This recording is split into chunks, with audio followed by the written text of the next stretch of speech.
Hello, everyone. Thank you for coming tonight. It is my absolute pleasure to introduce Paul McCusker. Most of you will know Paul. He's, in case you don't, Independent Councillor for Old Park and a friend of our parish. But he's probably best known as being the man who started the People's Kitchen. The thing about Paul is he's always out in the ground. While he's got that seat in City Hall, he's usually out in the streets at all hours with his outreach teams. Whether it's homelessness, whether it's addiction or people in mental health crisis, he is the person who people reach out to when there's nowhere else to turn. He's spent years seeing exactly where the system is failing people, and he uses his position to try and get those gaps closed. Whether that's fighting for proper housing or just making sure someone has a warm meal and just a bit of support. Paul knows exactly what's happening on the ground in Belfast right now, but he's here with us tonight, so we are very grateful for that. So I'm going to pass this over to Paul now, who is going to talk to us for about sort of 20-25 minutes, just about his life, his work, and about what he's seen in the ground. And after that, we'll have time for a bit of a Q&A where you can ask Paul some questions that occur to you. So without further ado, I'll pass you across to Paul. Thank you. Well, thank you for the opportunity, and thanks to Father Stephen, who's always been a great supporter of the People's Kitchen. I feel quite privileged to actually be here tonight speaking to you all, and really appreciate the opportunity. I'm Paul McCusker. I'm 40. I'm from Ardoyne in North Belfast, where I grew up. My parish there was the Pisces community at Holy Cross, where I spent many years as an altar boy and working with the local parish there in Ardoyne, and I'm still living there today. So still at home there in Ardoyne, and a lot of my work from a very young age was always working in the community. From the age of 15, working with different projects, youth projects for many years. I'm having that focus around how we improve the community that we live in, and particularly Ardoyne, given the issues around mental health and suicide. North Belfast being the highest rates of suicide in Europe. I served a lot of time on the board of PIPS charity and various different charities throughout the years to try and call for change and get more support for people in those crises. I also, my first care job, I was 16, that I worked at the Clifton Nursing Home, which is in Carlisle Circus, and that's where I learnt my skills around nursing. I recognise a paramedic tonight, actually, at the door. So a retired paramedic. I used to see in the Mater NE, when I worked in the Mater NE, came in, I worked in the Mater since I was 18. I got my first job there. It was known as the old Flat 10, the mental health wards, which is now in the City Hospital. So I was full-time working in the Mater for many, many years, doing nursing. And throughout those years, still really connected to the community, doing various different projects. And the People's Kitchen, I suppose, has been a massive part of my life for the last almost coming 10 years. But the homeless work started before that. So I was working at NE, we've seen a lot of people coming in from the streets who had nowhere else to go, depending on who was in charge, depending if they were actually allowed to stay or not. And that's becoming a bigger issue even today. We've talked a lot about that to the Trust and different other agencies about the issues of people who are homeless having to go to NE departments. But loved nursing. I still do bank hours within the Belfast Trust, and I want to not sure my future in politics, because I have another year and a bit to go for the next election. I might go back full-time nursing. I'm not sure what my decision is going to be. So nursing, community work, done a bit of DJing as well. Just a part-time. There was a local radio station in West Belfast called Feel AFM, and it was just part of the festival. So I used to do drive time there twice a week. Just nothing else to do, I wasn't doing nothing else. So I'd done some radio work. And I suppose the Mater Hospital was a big part of my life since the age of 18 into my mid-30s, sort of late 30s. Then youth work, so I've travelled to Africa, I've been to Romania, been to right across all America, working with young people from Ardoyne and the Shankill, who at that time when we helped start up the Our City project, we recognised that there was, in North Belfast, we still have peace walls. The division is still quite difficult for people, across the peace line. So young people, for many years, and we still support a programme actually, there was a group out last week, and we're still supporting groups of young people from Mardown to Shankill to go out the likes of Africa to work on programmes in a township called Blanco. And they go out there, an opportunity to work in soup kitchens and help support people out in Africa. So I spent about 4 or 5 years doing that project in Africa. We also work with young people from New Lodge who we went to Romania, worked in orphanages, done a lot of work in Romania. I suppose when you go to those places, you learn so much about yourself, and I think with the young people, their development, and a lot of those young people now have went and got education and youth work and through the experience of doing international programs. So throughout all those years too, did a lot of travelling with different projects. And then around about 11 years ago, I got the opportunity then to be co-opted onto Belfast City Council to become a councillor. Because I recognised I was doing the work on the ground, and a lot of people who we supported, who are homeless, sleeping on the streets, or people experiencing mental health crisis, quite often didn't have a voice. And I felt that maybe being on the inside of Belfast City Council would give those people a voice. So as well as being practically on the ground and running the People's Kitchen, I also then was working very hard to try and change political decisions around how we support people who are affected by homelessness. And I have to say it's very, very challenging being a local councillor. And quite often we work very hard to give them a voice. But sometimes as a councillor you find also sometimes you losing your voice because the issues aren't really taken seriously enough. And we see that today, unfortunately, when there's the amount of children who are registered homeless. I'm not sure if you're aware of that, but like the recent figures, over 12,000 children in temporary accommodation right across Northern Ireland. And we work with people who are obviously on the streets. So the situation certainly throughout the years has seriously deteriorated massively. The People's Kitchen came about. I was working night shift one night in the Mater Ward B, it's a respiratory ward, and Father Dominic McGrattan, don't you know Father Dominic, was the chaplain in the Mater, and I says, Father, there's a lot of people in the streets just lost hope. Life isn't good. We're losing a lot of people in the streets. Is there anything we can do to try and help these people? So out of that, then we had a massive hope at St Patrick's on Donegal Street, and we had a big massive, and the Bishop was there, and it was a fantastic night. And on the back of that, then we opened the St Patrick's Soup Kitchen, which was the start of the journey of the People's Kitchen. We started off with a silver trolley and some tea and coffee and some water and some sandwiches. And at that time, we were feeding about 10 people. And this week, the People's Kitchen will support over 1,000 people this week. So you can imagine, back then, 10 people that we were supporting every weekend, now up to 1,000 people, over 1,000 people. The issue just continues to get worse and worse and worse. So we spent a lot of time at St Patrick's at Donegal Street, and then during COVID, we then moved to Farset because we recognised the project was getting bigger, we needed bigger premises. The Farset at that time on the Springfield then was been turned into like a hostel. So we not only were we helping feed people, then we were actually running the hostel, where people who were homeless were able to stay through COVID. And then as the project developed and got bigger and bigger, then we're now at Antrim Road, at Carlisle Circus. And sadly, as we're trying to adapt to the change in numbers and change in complexities we're dealing with, we're now working towards a long-term vision, which would be like a one-stop shop approach, which will have everything in one area. Because we recognise that people are homeless, quite often tell us it's like a pinball game. They go to here, to here, to here, here, back here, nothing's changed. So our long-term vision would be to have one-stop shop approach.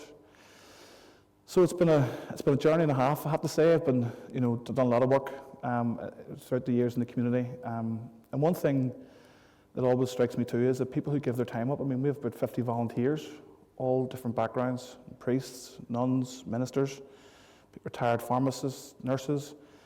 You meet some amazing people who dedicate their time every single week for people who quite often feel forgotten, and people often feel on the edge of society. So the political I was SDLP, I was Deputy Mayor of Belfast, I forgot to mention that. I was a young lad from Mardown, get an opportunity to be Deputy Mayor of Belfast was unheard of, you know. So I was Deputy Mayor of Belfast during COVID, and sadly, I mean, during COVID there wasn't much happening, so it wasn't a year that I was able to do much. We got some funding. As Deputy Mayor, you're allocated a certain amount of money throughout your year in office. So out of that, then we were able to sponsor a disability group at 174 Trust on Antrim Road, where we built them a sensory garden out of the money that we'd done in terms of my year in office as Deputy Mayor. It's great. It was a great experience. You got a driver. You're picked up from the house, dropped off. So it was a good experience. But it was quite limited because of COVID and lockdown and the restrictions. And I often think back about COVID because the whole message, stay at home, we were never at home. We were out 7 nights a week on the streets to make sure that no one was sleeping on the streets during COVID. We worked very closely with the housing executive around providing support, food for people in the likes of hostels. A lot of hotels were taken on through COVID. And one proud sort of moment for us, I got a call one time during COVID from a radio station in America, because they heard that Belfast was the first city in Europe to make sure no one was actually sleeping on the streets. There wasn't one person sleeping rough in Belfast during COVID. So it made international news, and we were part of that experience. So, you know, while it was difficult times, we always think back on during COVID times when people were going through a lot of hard times that, you know, our team were actually on the ground every single night, and you look back on that in terms of what you can achieve if there's enough effort and support put in place as well. And one of the things I talk a lot about is that, well, if no one's on the streets during COVID, why is there people on the streets now? It can be done if the political will is there, and sadly it's not. I always like a challenge, so I then joined the Housing Council. So the Housing Council is made up of all different councillors right across Northern Ireland, basically, that represent their area on housing issues.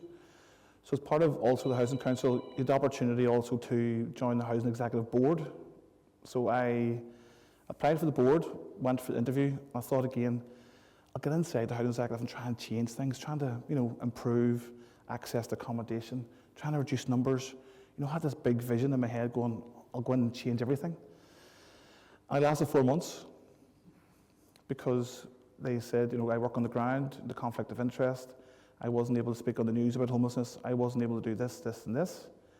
And while it was £400 extra in your wages every month, I said, no, I don't want that. You know, I prefer to be on this side with the people rather than actually sitting in an office and going to board meetings talking about the issue when really you're not dealing with the issue.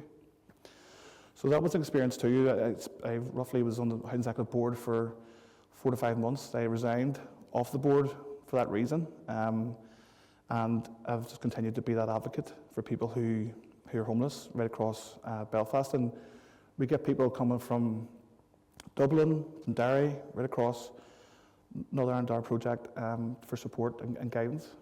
In terms of homelessness, I mean, it's a massive change around the profile of homelessness. I mean, I remember going back many years ago when we first started doing this work.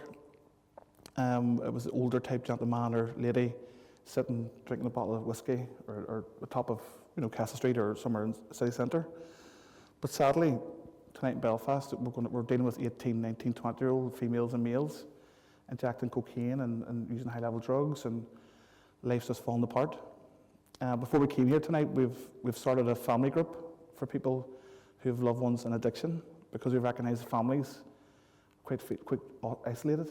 You know, you're living in a house with your sons maybe using drugs, things are falling apart, mum doesn't know what to do, dad's really angry. So this is the 4th week of the family group, and tonight we've had 11 families so far, supporting those families through their loved one with an addiction as well. So we're always trying to think outside the box. When government has failed certain people, then we try and step in and try and provide that support, which is so important for someone's journey. This morning, we had a deputy mayor actually with us this morning from Belfast, and we shared a story about a guy, Angelo, who's in his 40s, and he's been homeless for 4 years, sleeping on the streets. He actually was sleeping in the Belfast Zoo, a tent, for about 3 of those years. And we've done a bit of work with him the last few weeks, and he got an offer yesterday of a property. And it was like giving him £1 million. The change in him, you know. And for us, every single day, while the work can be very challenging and frustrating, it's about, you know, today's not a good day, but tomorrow hopefully will be a better day. And our team are really focused on that. And People's Kitchen was set up to help provide that food on the streets, but now we're doing a lot more than that. We help people that go to rehab in Liverpool, down Dublin. We link in with the Belfast Trust nursing teams. We're doing family support groups. And we use food as a way of connecting with people to understand what's going on in their lives. Some horrific stuff we deal with, you know, young females quite often who have been trafficked in Belfast, who quite often have no escape. They don't know how to escape that cycle of addiction or cycle of homelessness. But they feel safe when they come to People's Kitchen. We link them in with support and try and give them support to get out of the situation that they're in, but it's becoming more difficult every single day. It's a very special project to me. I know I have found it, but I suppose it raises serious questions, I suppose, in society of how we're able to sit back and let people die on our streets. You know, in 2026, the people are still dying on their own in a doorway, a cold night, or, you know, whatever situation the people are in. And a few weeks ago, we lost a guy, Neil, at the end of last November. Neil, we had known Neil for many, many years. And never met his family, but I was going to a service up in South Belfast. I was going to the shop, and this woman stopped me and says, "Paul McCusker, yes, I just want to thank you for helping Neil." It was a mum of Neil who lost her son, and she wanted to come back and actually share some of her story to help other people as well.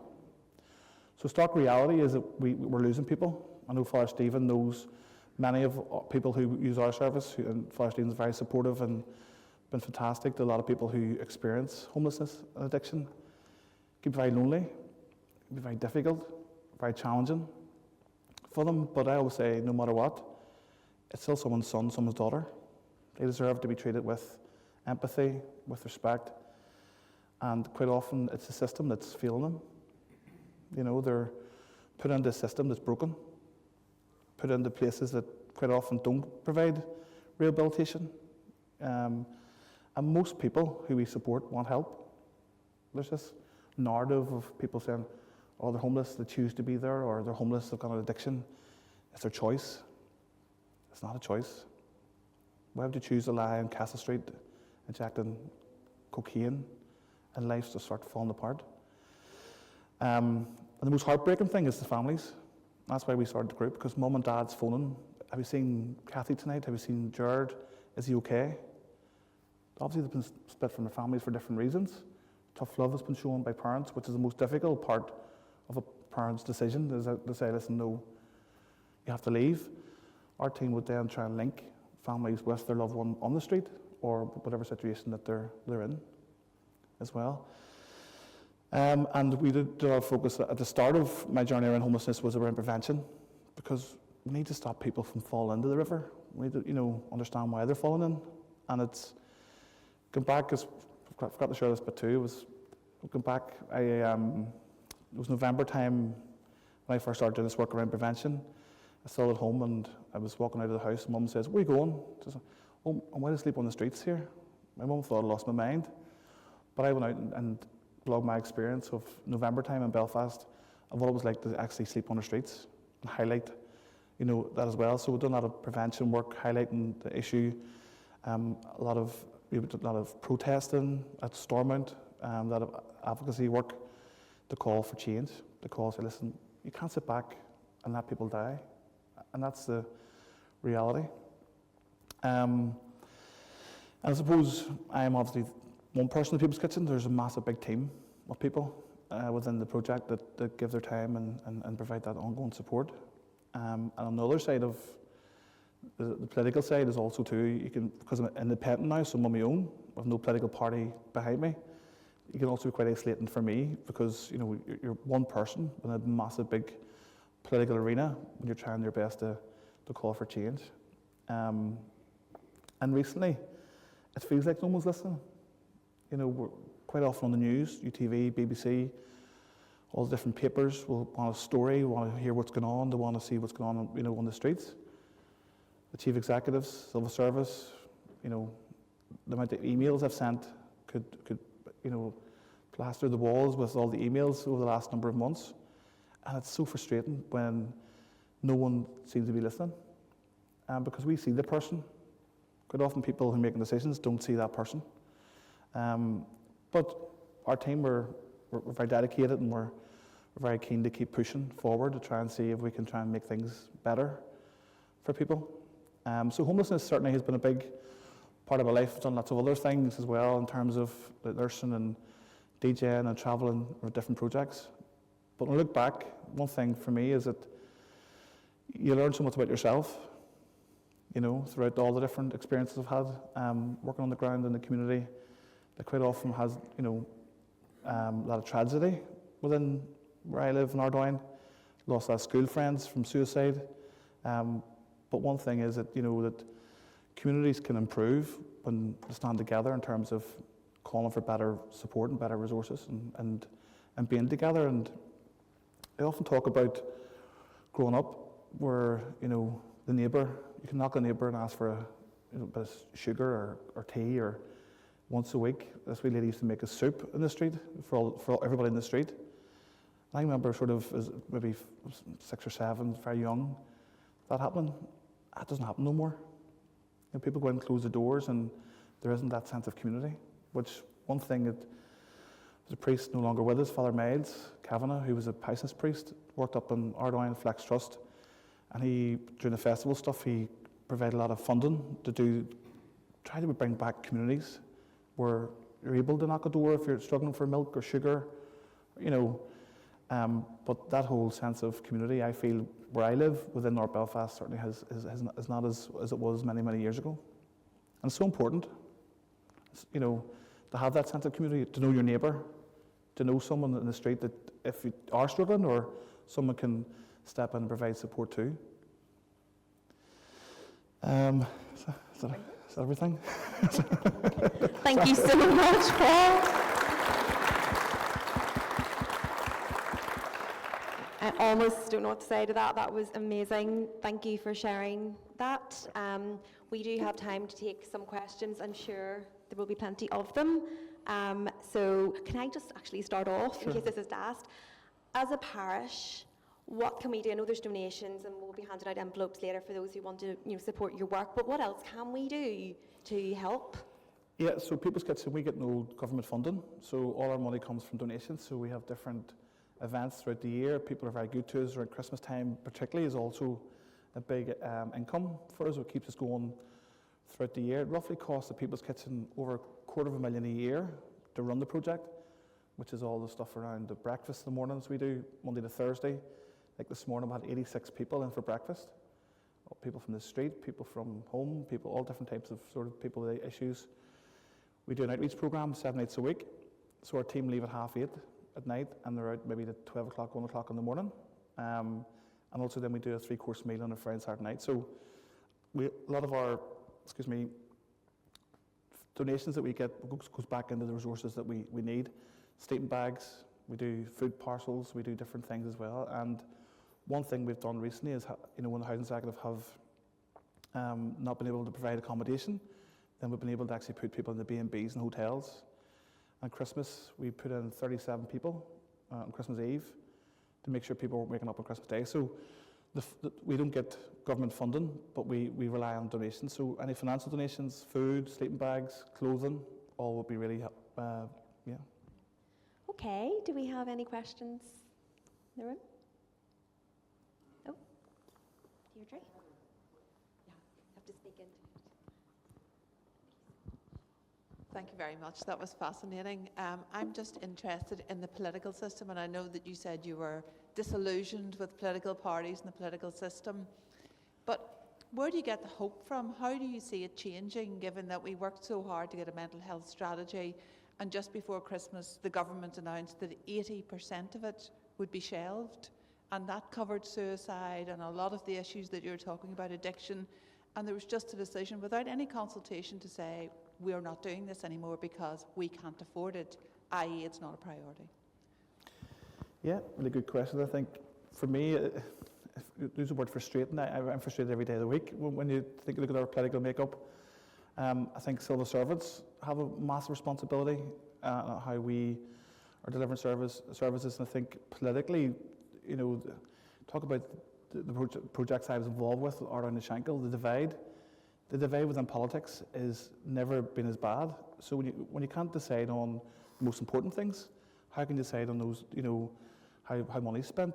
And I think it's very unsettling when you watch the news. It's very unsettling when people are down on the streets, but they're arguing over a flag or they're arguing over, a road sign or whatever. And I think, well, they're important issues to people, of course they are, but we need to prioritise.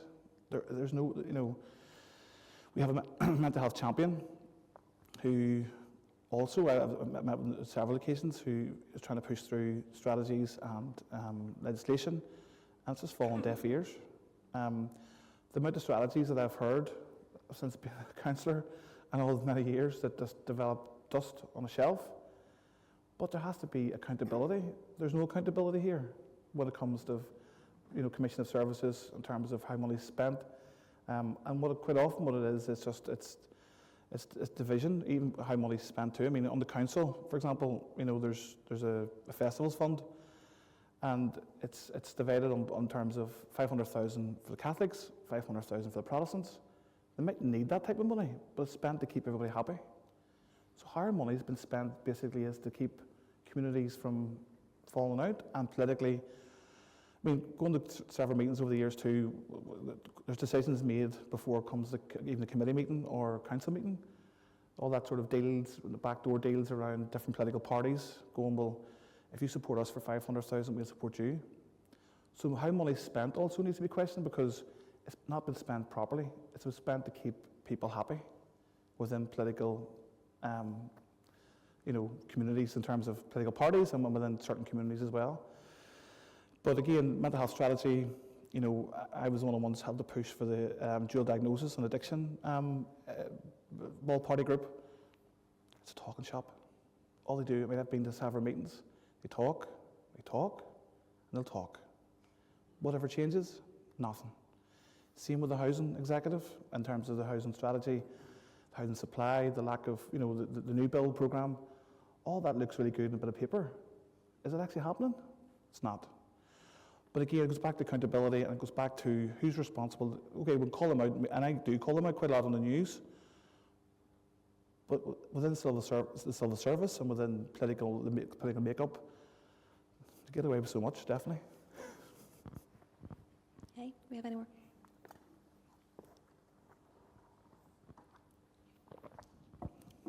Thanks, Paul. That was really interesting. I was interested in the point you made about, how you've seen it from the older gentleman, maybe with the bottle of whiskey, to now. And I see it every day when I'm in town. Much younger, scarily young-looking girls and boys in the street. What do you think is the main driver for change there? Because the drugs have always been present. Why now does it seem to be so bad? You can't walk down the street in town now without smelling dope or weed or whatever, I don't know. But what has actually changed to make it as it is now that you see? Yeah, drugs have always been around. The drug trends have changed in terms of what we're seeing, more different types of drugs. At the minute in Belfast, the issue would be spice, which is known as a zombie drug. They quite often smoke it in their vapes, can also smoke it like a cigarette. So we see drug trends quite often change. We know that quite often where the cocaine comes from, we know where heroin comes from. Most drugs are transported in from Dublin most days. And when we see that sort of increase in drugs been transported in, we see the outworkings of that on the streets.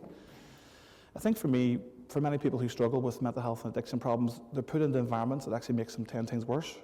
So if you're coming from rehabilitation, you're coming from an environment where you've been in a program for 6 weeks, then put into a hostel where there's drugs around you, then quite often the person doesn't cope too well. The profile certainly has changed massively. I mean, in the last 10 years, we're seeing more younger people. The big concern is that young people leaving care. It's a massive increase in young people who believe in care soon. That's also, so the issue is going to continue to increase. I think the lack of early intervention, prevention, all that really important work. There isn't enough. People maybe get a GP referral for community addictions, they wait 12 weeks.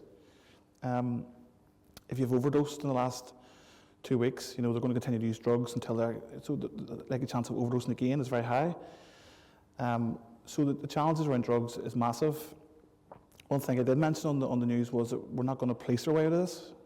It's not I think that we need to be looking at better ways. I'm not sure your views on that in terms of the war on drugs is certainly lost. I don't think police we can't look at other places like Portugal and other European cities that have more of a health-led approach. So they put all the money into healthcare. Let's get the people well, rather than actually criminalising people who use drugs. Of course, the dealers need dealt with and people who deal the drugs, but the key focus would be more health-led. Get the person into treatment, get the person well. But quite often people we support, many of them don't get access to healthcare, or they don't get access to rehabilitation. Yeah, I think we'll have time for a couple more questions if anyone has one. Yeah.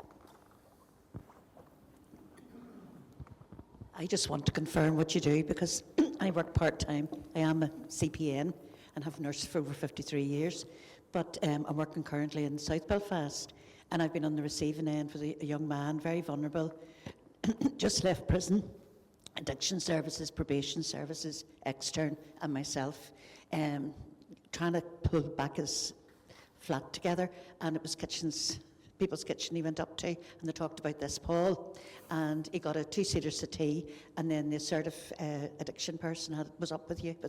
He got his breakfast. All those practical, caring things are an integral part when someone feels totally alienated and doesn't know what to do. Okay. And they're such a vulnerable group. So, and I've been in the bank some years ago and listening to the men talking. What do you think we'll get to eat tonight? It was a Friday night because they were going down to the people's kitchen, and that was their conversation. So it is vital and it's an integral part in the community, and it's everybody owns it. So I applaud you. Oh, thank you. And you're right, because if you've been on the street, thank you. If you've been in a hostel for, they call it temporary accommodation, but I know people in there for 5 years. If you've been in a hostel for quite some time, support staff, you've got allocated a property, you're asked to go to view the property, and they go, there's your keys, sign of tenancy, good luck, and then they walk away. So we see a lot of people who maybe don't cope in those tenancies, and quite often a lot of people then fall back into homelessness because they're not really coping. They've been used to street life, they've been used to hostel life, or even coming from prison as well. So you're right, that really jumped up working, and we work really well with like Extern and other agencies to do our best to say, listen, well, the key thing here is stability. Get the person in. The house or the flat is one part of it. It's also the bigger picture around how we then support the person longer term for the fall back into homelessness. Thank you. Anyone else? No? Maybe Oh. I can start something. Yeah, surely. So I've been with Paul, the People's Kitchen, now about 6-7 years. So I had the most perfect life you could probably have, age of 50. And I was sitting in the house at 50 going, 50th birthday, my daughter had to go down to the hospital, and I was sitting in the house going, and this is just what I've done. Why has my life always been so lucky? Like, why have everything I've touched, everything I've ever worked at, my family, just everything's been amazing.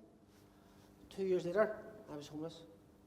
Just one sentence, bang, and just that, that was life changing. Built myself up. I had Paul on a retreat one night, and I was just life changing. Where it's taken me, just watching myself grow and just being around that.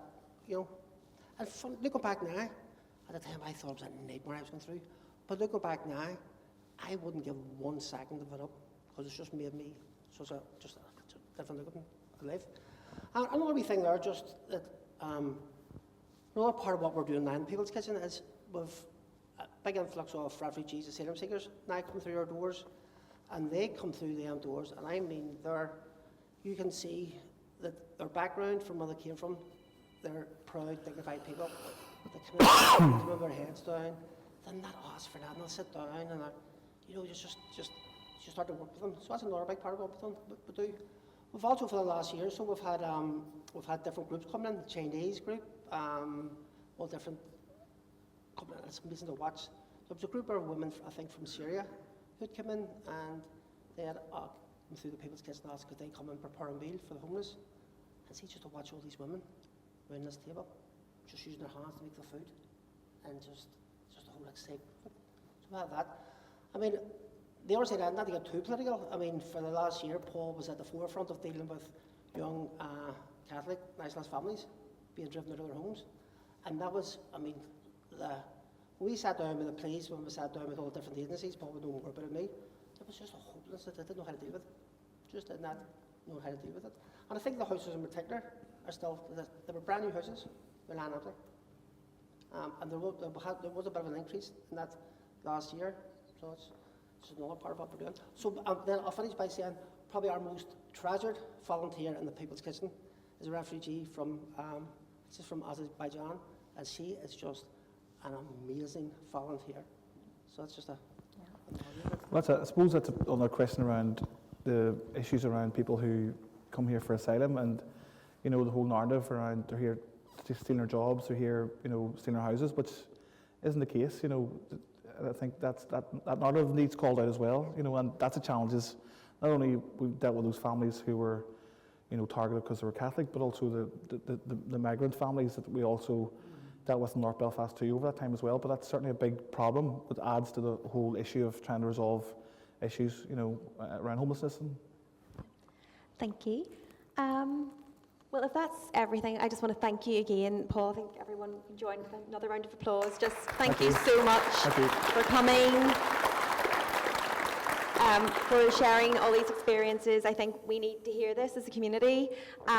So there's tea and coffee outside there for everyone, and also I have envelopes, so I appreciate not everyone carries cash with them, but if you want to take away an envelope, and then we'll coordinate them in the parish council and get any donations to Paul so we can continue that really important work. So thank you. Thank you for listening. Thank you. Thank you.